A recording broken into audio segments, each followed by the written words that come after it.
G'day guys, welcome back to True Eagle. Big day for the footy club. This is only the second time I've seen a senior coach change at the Eagles in my entire time supporting them, and the first time that one has been officially sacked.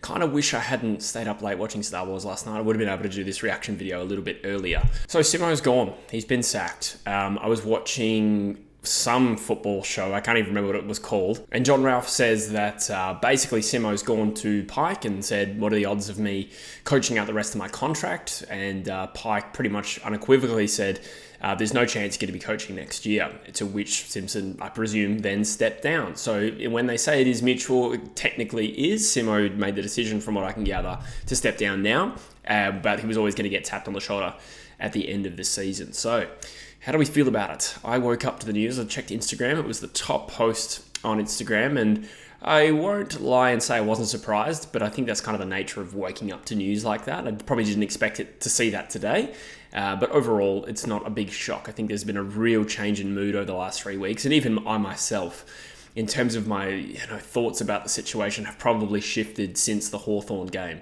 And I'm sure that's come across on camera. And the thing is, when you make so many videos and so much content constantly, like I spend a few hours of my day on camera or whatever it is, I kind of forget the things that I say out loud versus the things that I think about, because naturally I think about the Eagles quite a lot. But me personally, there has been a big internal shift of feeling like the time is just about right. I remember saying a few weeks ago, or however long it was, that I'm not a huge fan of sacking a coach before the end of the season. And there are pros and cons to that for sure. And from what I can gather, we technically haven't done that. It's more Simpson asked for some honest feedback, got that honest feedback, and stepped down. But I do think it probably is a right call if the mood of the club is really sour, and it has been for some time, at least the last few weeks. That's where the media has really started to latch onto this sack Simo idea. It has been post-buy, even though the results prior to that were poor.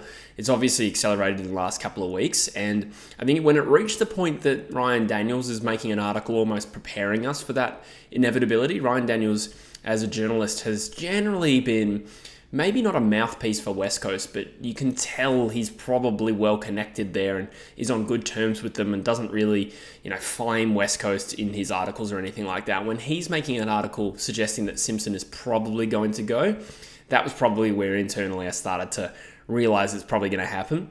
And that's where we sit right now. It's Adam Simpson stepping down. I don't know whether he's going to be coaching the Lions game. By the time this comes out, we might have an answer on that. I don't feel really strongly about him coaching the last game. I think for sure he deserves one. From what I can gather, in the press conference, they hadn't even decided whether it's going to happen yet, which has probably been blown out of proportion. But I didn't get the impression he particularly wants to. I think he probably wants the clean break, and I think he deserves that if he wants it.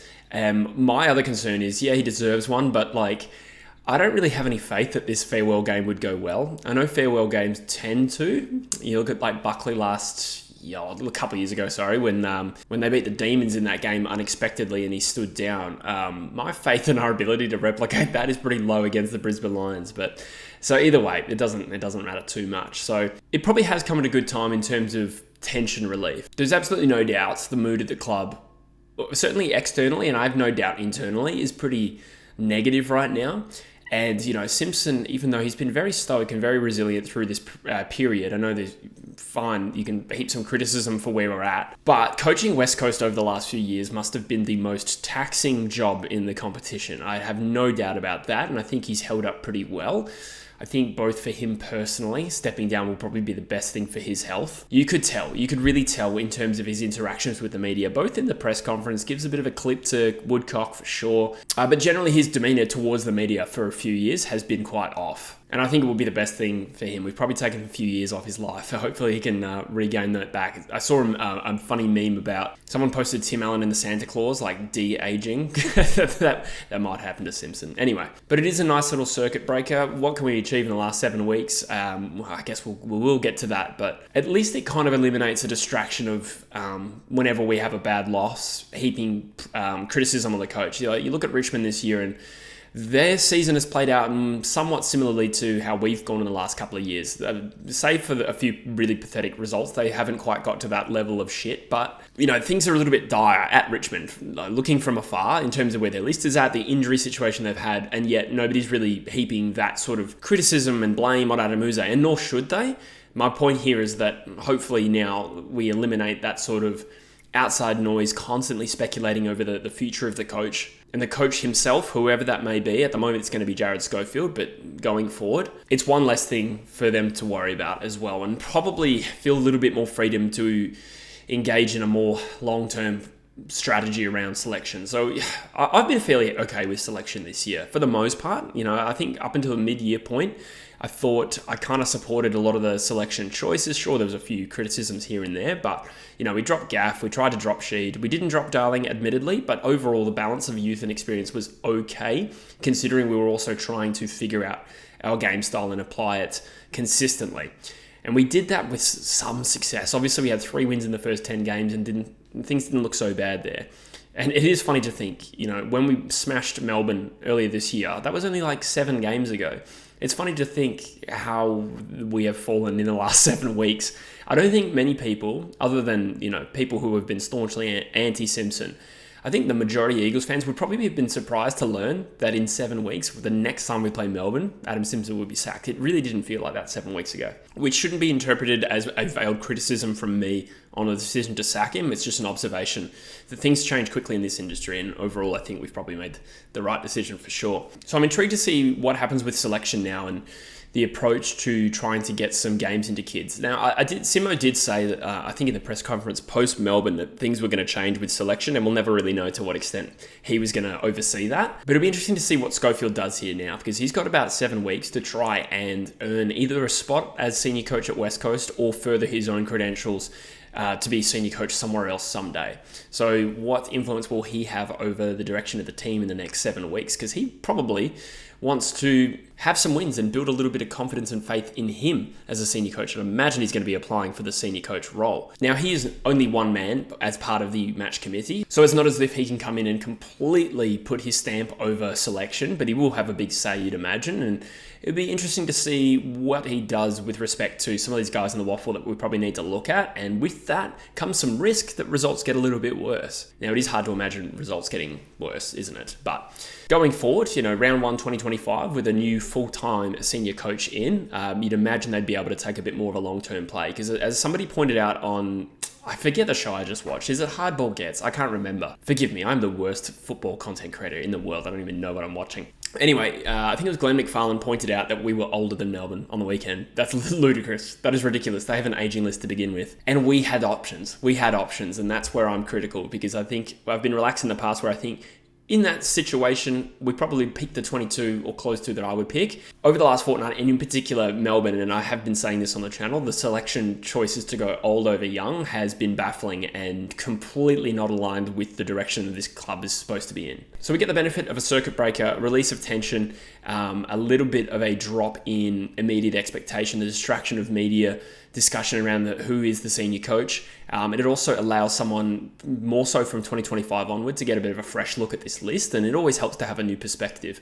We probably needed one at the end of 2013 when Wisher stepped aside, Simpson came in, and that ultimately led us to a grand final in his second season, which is quite crazy. And I probably haven't done enough actually reflecting on Adam Simpson as coach in this video, which was originally my intention. But I think I'm probably just grateful that we made the right decision. I'm grateful for the coach that we got. Obviously, the last few years have been absolutely dire for this footy club, but I'll take some lows. I'll take the lows. And I really don't want to see this club as bad as we've been ever again. Don't get me wrong. But if we win a flag every time we're at the top of the cycle, I'm pleased with that. And I'll take that. And I think 2018 really does make it easier to get through this shit period of being an Eagles fan, no doubt. I mean, the fact that we've got a premiership to reflect on there, and yeah, it's going to take some time for us to get back to that, that level of being in contention. It's going to take some time. And I think if we hadn't won 2018, this would be so much more difficult.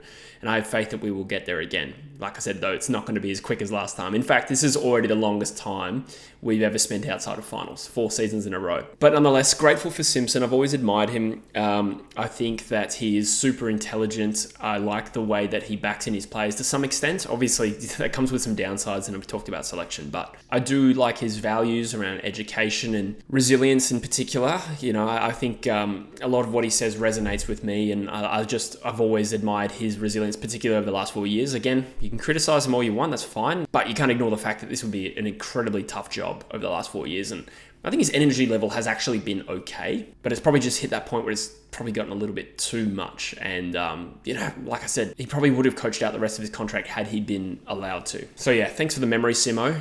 You'll forever be an Eagles man. Nobody cares what you did at North Melbourne with your 2 premierships as captain, whatever, 300 games, whatever, man. You're an Eagles premiership coach and you're an Eagles man for life. But in all seriousness, like 11 seasons as West Coast coach, I think it is 11 seasons or 10. That puts him right up there with Woosha. I think Woosha did 12. Malthouse did 10, maybe 9, I think 10. And they all delivered premierships, and very, very grateful for that. So hopefully whoever we add next can join that list of premiership coaches. That's 3 in a row. We really want to keep that going. What else have we got here?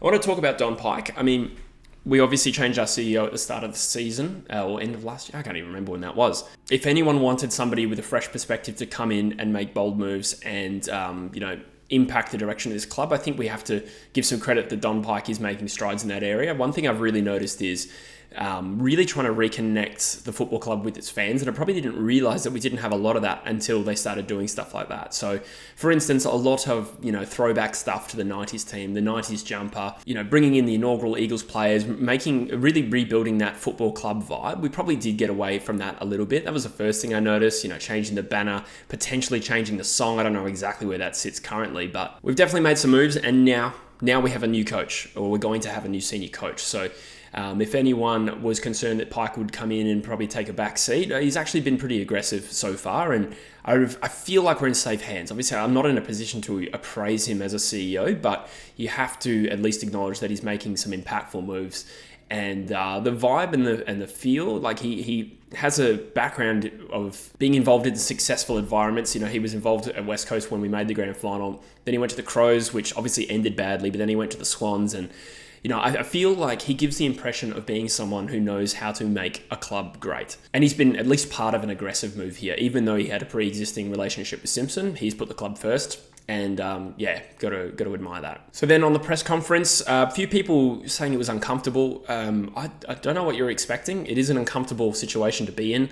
A scenario where you've just been publicly sacked. Of course, Simpson was both emotional, but also a little bit uncomfortable. It's a weird situation to be then surrounded by 2 blokes that just had a big say in you getting sacked, who were then also praising you. And it was kind of a funny vibe where they were like, yep, we love Simpson, super resilient, amazing contributor to the football club, but he's still sacked. And I don't know if people were expecting that situation to not be uncomfortable. So that's one thing I'll say, looking at some of the reaction out there.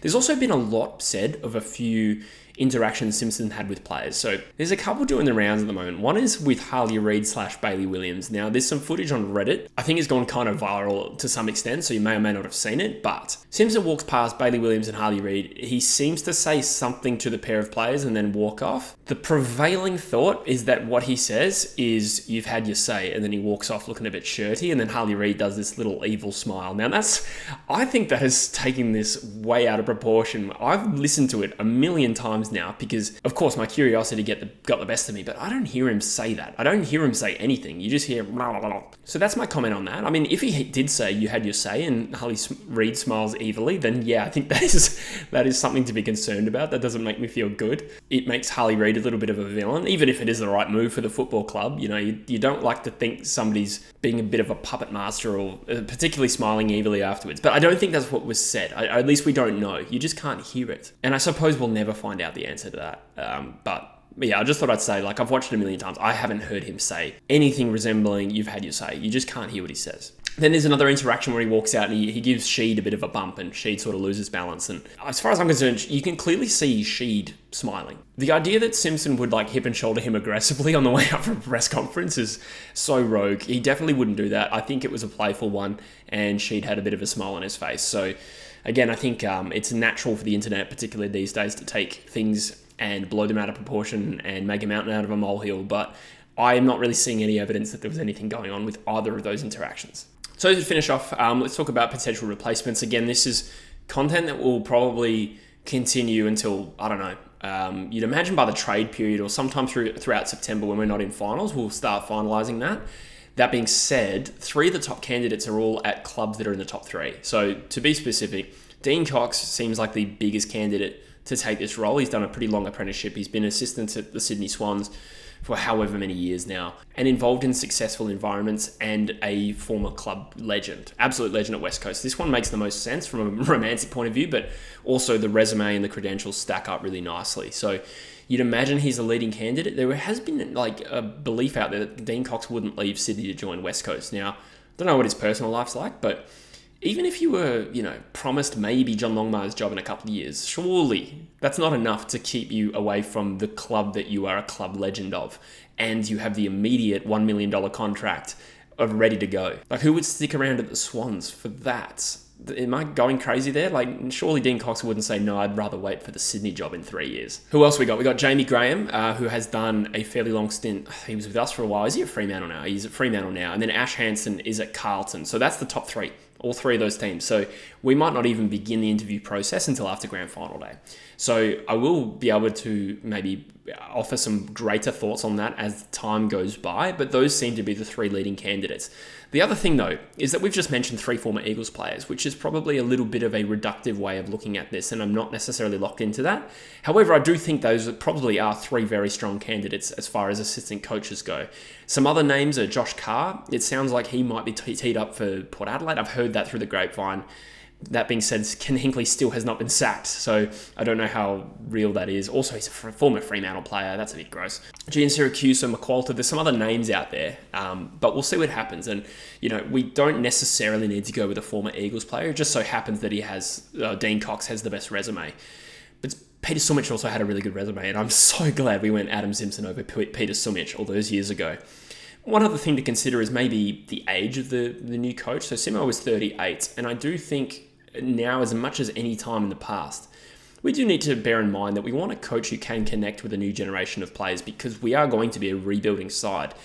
Like, it's different to when Simo took over from Woosha, and I know I just used Simo as an example, but the list profile then was different, right? We were a team that had probably failed to come up. We had some growing pains, but we were still kind of on the up. Now we're at the bottom of the cycle still, and we're still cycling through our list, and it's going to be the youngest list in the competition within the next 2 years, I would have thought. And if that's the case, I just think the generation of the coach, or at least an ability to connect with the younger generation, is something we'll have to bear in mind. I'm not simply saying hire the youngest coach you can. I'm just saying bear that in mind with the personalities of these coaches and where we're at in our cycle. All of that stuff is absolutely relevant. There is a belief out there that there are coaches who can manage rebuilds really well, and there's other coaches that are probably best suited to taking over a team that is ready to contend. And we can talk about credentials all you like, but ultimately this will come down to how well these guys present in an interview scenario. And I think that's where Adam Simpson ultimately won it over Sumich 11 years ago.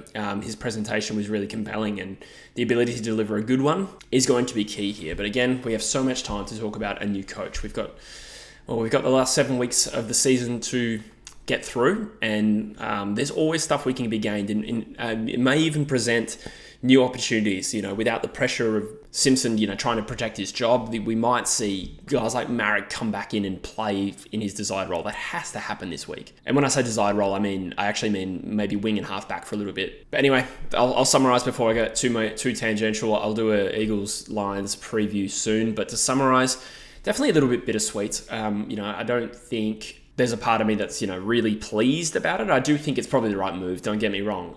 But naturally, I think if you're an Eagles fan, we got to have some respect for people who have been great servants at the footy club. I've been saying this about our senior players as well. Simo is no exception, and I'm very grateful for what he offered us. I do admire the man. Wish him all the best of luck in the future, and I'm kind of happy for him that he gets a bit of a break, like I said. And we continue our evolution into the next edition of the West Coast Eagles. It's been a very transformative time, and new CEO, new coach, hopefully new team song, we'll see. But for now, I'll say goodbye, and I'm looking forward to hearing what you guys have to say about this decision. I think we've all been kind of discussing it for a few weeks, but nonetheless, it would still be good to hear from you. So let me know what you think in the comments, and I'll see you in the next one. Cheers.